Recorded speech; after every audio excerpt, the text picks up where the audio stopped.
Okay sir ఒక నిమిషం అలానే ఉన్నాను సార్ వీడియో తీస్తున్నా సార్ సార్ 20 నుంచి 30 గంటలు ఎవరైతే క్యూ లైన్లో ఉండి దర్శనం చేసుకుంటున్నారో ఆర్టిఫిషియల్ ఇంటెలిజెన్స్ సహకారంతో కొంతమంది కన్సల్టెన్సీని కన్సల్ట్ చేసి వాళ్ళకి 2-3 గంటల్లోనే దర్శనం అయ్యేలాగా నిర్ణయం తీసుకున్నాం. అన్య మతస్థులు ఎవరైతే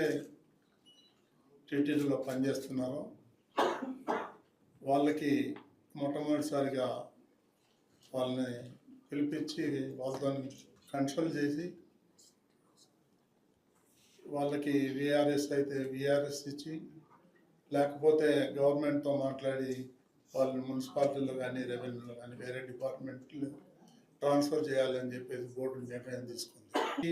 గరుడ